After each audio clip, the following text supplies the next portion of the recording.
Hello friends. तो मेरा नाम है अनुज जुरैल और आप देख रहे हैं स्टडी बड़ी यूट्यूब चैनल। फ्रेंड्स, जैसा कि आप सबको पता है कि अपना चैनल अभी एकदम नया है और यह वीडियो अपने चैनल पर पहली वीडियो है। तो फ्रेंड्स, अपनी इस पहली वीडियो में हम आज डिस्कस करने जा रहे हैं क्लास 10th की इंग्लिश का पहला चैप्टर, जिसका नाम है a letter to God. You can see on your screen that I have already made notes for you and we will be discussing this chapter in brief. Friends, इस chapter में हमें पता चलेगा कि किस तरह से एक आम किसान का भगवान के ऊपर अटूट विश्वास होता है। तो आइए बिना कुछ देर किए अपन शुरू करते हैं अपना पहला chapter a letter to God. शुरू करने से पहले बस आपसे एक ही रिक्वेस्ट करना चाहूंगा कि आप प्लीज वीडियो को लाइक करें, कमेंट करें, शेयर करें और चैनल को सब्सक्राइब करना न भूलें, क्योंकि आपको पता है कि we are new, so we need your support very much. चलिए फ्रेंड्स, अपन शुरू करते हैं अपने इस पहले चैप्टर को। Friends, in this chapter we have been told about the faith of a farmer in God. Friends, इस चैप्टर का जो मेन कैरेक्टर है वो है Lencho. Lencho was an farmer and he lived in hilltop. Friends, कभी कभी क्या होता है कि हमारे एग्जाम में कैरेक्टर स्केच टाइप क्वेश्चन पूछ लिए जाते हैं और उन करेक्टर टाइप क्वेश्चंस के लिए हमें जो भी करेक्टर है उसकी कुछ विशेषता पता होना अत्यंत आवश्यक होता है। तो उसी के लिए मैंने आपके लिए ऑलरेडी करेक्टर स्केच लेंचो का तैयार किया हुआ है, जो आप अपनी स्क्रीन पर देख सकते हैं। तो सबसे पहली बात जो कहानी को पढ़ने के बाद हमें लेंचो के बारे में पता चलती है वह यह कि लेंचो वाज अ फार्मर, किसान है लेंचो। दूसरी बात कि वह बहुत ज्यादा पढ़ा लिखा व्यक्ति नहीं है। He is not well educated. You can see it the point number 2. He is not well educated. The third point is that कि वह बहुत ज्यादा पढ़ा लिखा न होने के बावजूद भी लिखना जानता है। He know that how to write, जो कि मैंने आपको तीसरे पॉइंट में बता भी रखा है कि he know how to write। अगली बात जो हमें लेंचो के बारे में इस चैप्टर में बताई गई है वह यह कि लेंचो एक किसान है और वह अपने खेत को बहुत अच्छी तरह से जानता है। he know his fields intimately। वह अपने खेतों को बहुत अच्छी तरह से जानता है। और यह जो इंटीमेटली वर्ड है यह सीधे सीधे मैंने आपकी टेक्स्ट बुक से पिक किया है। अगर आप कभी टेक्स्ट बुक पढ़ेंगे तो आपको यह वर्ड टेक्स्ट बुक में एज इट इज देखने को मिलेगा। लास्ट पॉइंट जिसके ऊपर सारी स्टोरी बेस्ड है वह है he have great faith in God, मतलब उसे भगवान के ऊपर अटूट विश्वास है। तो यह थी कुछ बातें जो चैप्टर से हमें लेंचो के बारे में पता चलती हैं। तो अपन इस चैप्टर की एक ब्रीफ समरी देखने की कोशिश करेंगे। पहला पॉइंट है, कहानी शुरू होती है लेंचो से। लेंचो अपने खेत में खड़ा हुआ है, फसल लहला रही है, फसल पे जो है फूल भी आ चुके हैं और इसे एक अच्छी फसल की उम्मीद है इस साल। लेंचो चूंकि अपने खेतों को अच्छी तरह से जानता है तो फसल को देख करके उसे ऐसा लगता है कि उसकी फसल को एक अच्छी उपज के लिए एक बरसात या कम से कम एक सावर की जरूरत है। That's why Lencho aspects rain. The point number 1, Lencho खड़ा है और at that same time he sees the clouds approaching his fields from the north east direction. वह देखता है कि नॉर्थ ईस्ट की दिशा से उसके खेतों की तरफ बादल आ रहे हैं और उसे विश्वास हो जाता है कि आज बरसात होगी। तभी अंदर से एक आवाज आती है और लेंचो के घर में रहने वाली एक लेडी लेंचो को डिनर के लिए बुलाती है। लेंचो डिनर के लिए अंदर चला जाता है और जब लेंचो डिनर कर रहा होता है तभी बाहर बरसात होनी भी शुरू हो जाती है। It starts raining outside while Lencho and his family is having dinner inside. बाहर बरसात शुरू हो जाती है कब? जब लेंचो और उसका परिवार घर के भीतर खाना खा रहा है। जैसे ही बरसात शुरू होती है तो लेंचो को बहुत खुशी होती है और वह घर के बाहर निकल आता है ताकि वह बरसात की बूंदों को अपने शरीर पर महसूस कर सके। और उन बूंदों को देखते हुए लेंचो कहता है कि these raindrops are the coins of money. The big ones are coins of 10 cents and the smaller ones are coins of 5 cents. Lencho कहता है कि यह जो बरसात की बूंदें हैं यह केवल वर्षा की बूंदें ही नहीं बल्कि पैसे के सिक्के हैं। जो बड़ी बूंदें हैं वो 10 पैसे के सिक्के हैं और जो छोटी बूंदें हैं वो 5 पैसे के सिक्के हैं। दोस्तों, कई बार क्या होता है कि हमारे बोर्ड के एग्जाम में हमसे यह सवाल जैसा का तैसा पूछ लिया जाता है। सवाल क्या आता है? सवाल में पूछा जाता है कि लेंचो ने आखिर ऐसा क्यों कहा कि जो बड़ी बूंदें हैं वह 10 पैसे के सिक्के हैं और जो छोटी बूंदें हैं वह 5 पैसे के सिक्के हैं। तो इसका जवाब अपन जानने का प्रयास करेंगे और यह चैप्टर का बहुत इंपॉर्टेंट पॉइंट है। 80% क्वेश्चन यहीं से आता है पूरे चैप्टर में। तो देखिए क्या था कि लेंचो एक किसान था। वह अपने खेतों को बहुत अच्छी तरह से जानता था। साथ ही वह यह भी जानता था कि उसके खेतों को एक अच्छी उपज के लिए अभी बरसात की जरूरत है। उसके साथ ही हम यह भी जानते हैं कि जब भी अच्छी बरसात होती है तब वह एक अच्छी फसल का भी वादा करती है। इसीलिए लेंचो ने कहा था कि जो बारिश की बूंदें हैं वह पैसे के सिक्के हैं। तो वह बात मैंने आपको पॉइंट 4 में लिख करके दे रखी है। Lencho was a farmer. Lencho एक किसान था and he new his fields intimately. और वह अपने खेतों को बहुत अच्छी तरह से जानता भी था।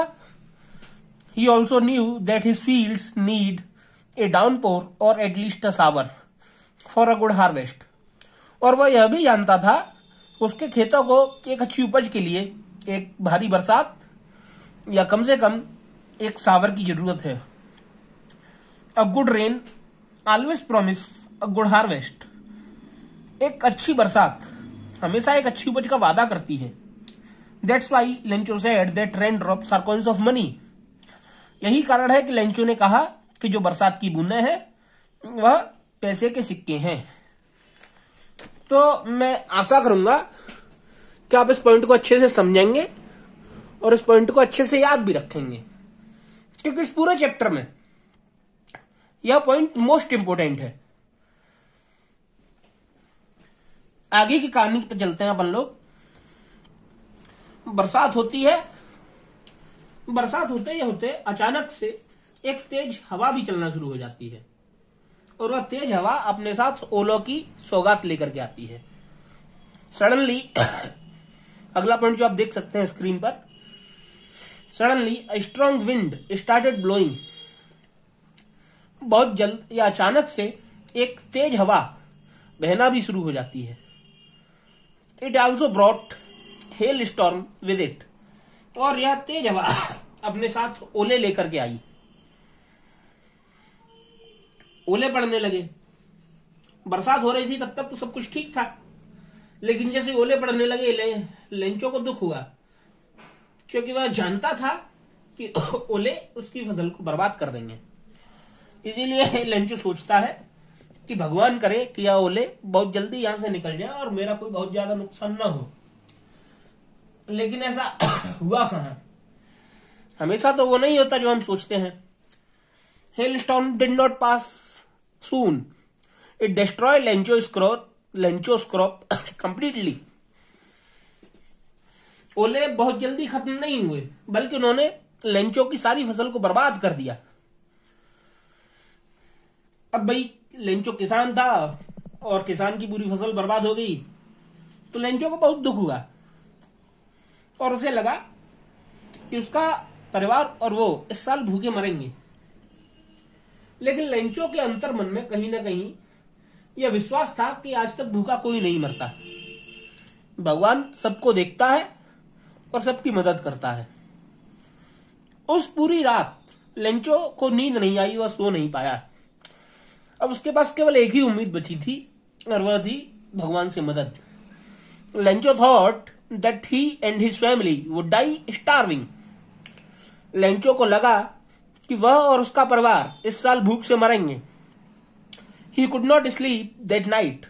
वह उस रात सो नहीं सका। Now he had only one hope left and that was help from God. अब उसके पास केवल एक ही उम्मीद बाकी थी और वह थी ईश्वर से मदद।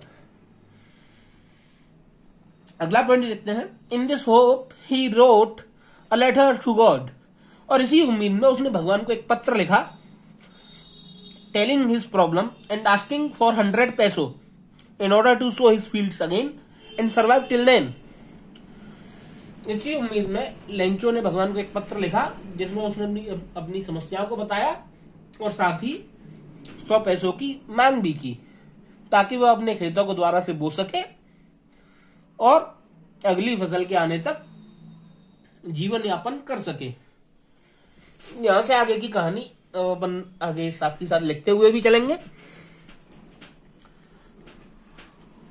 और उसने पत्र लिख करके पोस्ट बॉक्स में डाल दिया।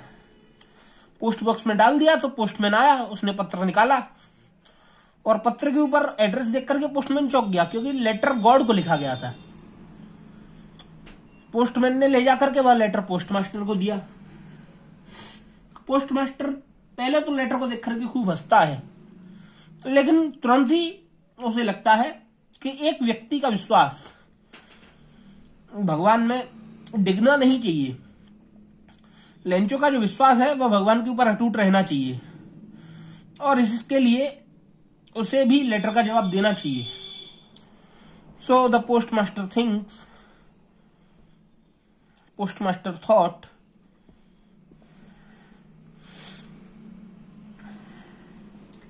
that Lencho's faith in God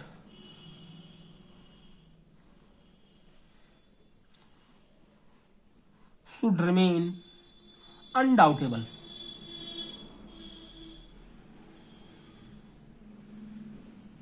So he decided to answer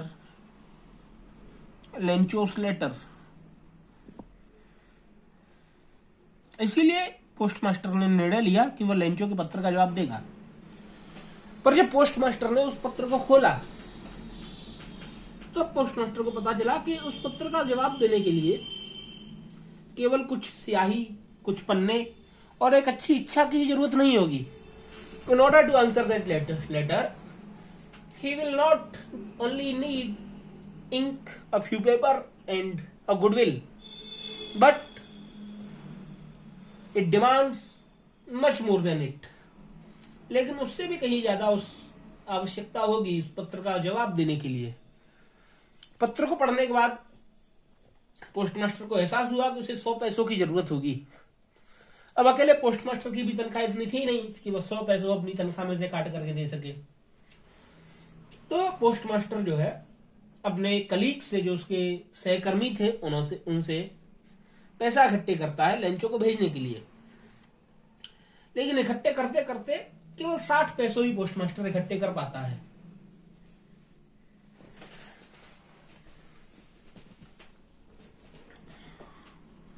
in order to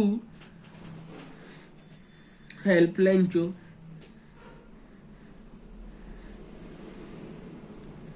postmaster collects money from his colleagues.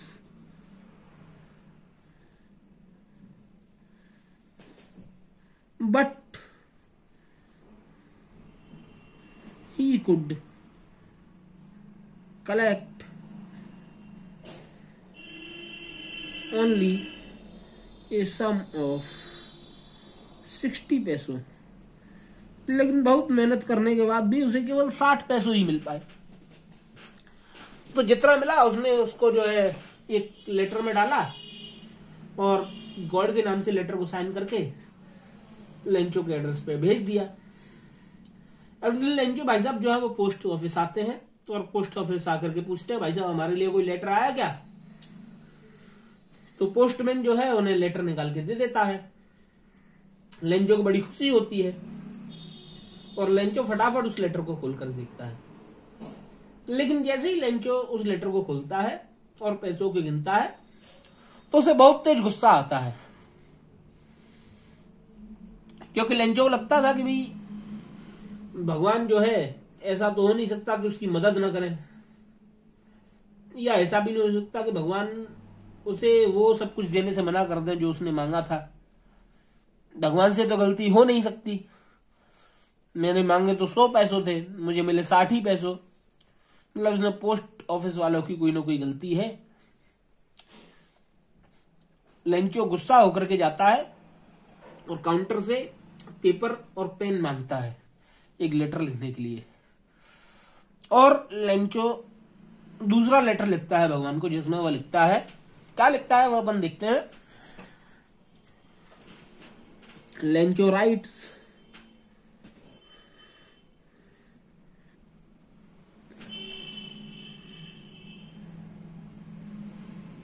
that he got help from God, उसे भगवान से मदद मिली, but he had got only 60 पैसों। So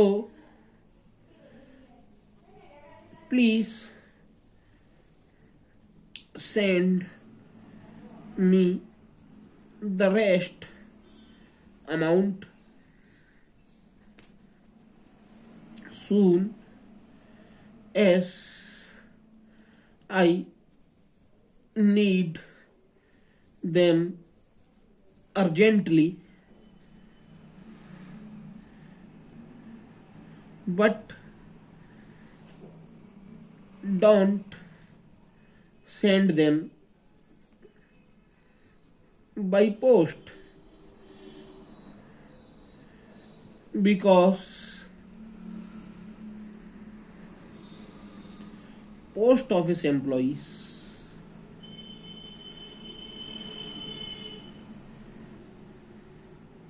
are a bunch of crooks। Lencho ने लिखा कि भगवान जो आपने मुझे मदद भेजी थी वह मुझे मिल गई है, लेकिन मुझे मदद के रूप में केवल 60 पैसों ही मिले हैं। तो जो बाकी के 40 पैसों हैं उन्हें भी आप बहुत जल्दी मेरे पास भेज दें, क्योंकि मुझे उनकी बहुत ज्यादा आवश्यकता है। और उसने लिखा कि उन 40 पैसों को कृपया पोस्ट से न भेजें, क्योंकि पोस्ट ऑफिस के कर्मचारी, पोस्ट ऑफिस एम्प्लॉइज जो है चोर हैं। और यहां हमारी इस चैप्टर की कहानी खत्म होती है। तो हम लोगों ने देखा कि किस तरह से लेंचो का भगवान के ऊपर अटूट विश्वास था। कई बार दोस्तों पेपर में यह सवाल भी आता है कि लेंचो ने ऐसा क्यों लिखा कि post office employees are a bunch of crooks. तो उसका जवाब है कि लेंचो को भगवान के ऊपर पूरा विश्वास था। उसे लगता था कि भगवान से तो गलती नहीं हो सकती, और ऐसा भी नहीं हो सकता कि जो उसने मांगा है भगवान उसको देने से मना कर दे। तो भगवान ने तो अवश्य उसको 100 पैसों भेजे होंगे, लेकिन पोस्ट ऑफिस एम्प्लॉइज ने 40 पैसों निकाल लिए और 60 पैसों उसको दे दिए। इसीलिए लेंचो लिखता है कि post office employees are a bunch of crooks. तो friends this was our story, और आई होप दैट आप सभी को यह कहानी समझ में आई होगी। तो फ्रेंड्स इसके बाद मैं आपको डिस्क्रिप्शन में लिंक में वीडियो के नोट्स दे दूंगा, और आई होप कि आप सब इन नोट्स को पढ़ेंगे, समझेंगे। और दोस्तों अगर आपको किसी भी तरह का कोई भी डाउट होता है या कोई भी क्वेरी होती है तो मैं आपकी हर एक क्वेरी का आंसर करने के लिए अवेलेबल रहूंगा। आप अपनी क्वेरी कमेंट बॉक्स में मुझे टैग करके टाइप करें और मैं आपकी क्वेरी का आंसर देने के लिए प्रतिबद्ध होऊंगा। तो मुझे लगता है कि आप सबको मेरी बातें समझ में आई होंगी। वीडियो के लिंक में आपको नोट्स का वीडियो के डिस्क्रिप्शन में आपको नोट्स की लिंक मिल जाएगी, तो प्लीज वहां से जाकर के नोट्स को डाउनलोड कर लें। और मैं कोशिश करूंगा कि आपके जो नोट्स हैं वो मैं आपकी टेक्स्ट बुक के चैप्टर पर ही मार्क करके या हाईलाइट करके आपको दूं। और मेरी आपसे उम्मीद रहेगी कि आप केवल उन हाईलाइटेड पॉइंट्स को ही टेक्स्ट बुक में से पढ़ें, क्योंकि those are the main things in the story. अगर आपको उतनी बातें पता है तो बाकी पूरा चैप्टर पढ़ने की कोई आवश्यकता नहीं है। Thank you very much, thank you for being with me, and in case of any doubt you can contact me freely. Thank you for watching. और जाने से पहले एक बात और कहूंगा आपसे कि प्लीज दोस्तों वीडियो को लाइक करें, कमेंट करें और शेयर करें, और प्लीज चैनल को सब्सक्राइब करना न भूलें, क्योंकि I need your support very much. Thank you very much, friends. Thank you for being with me.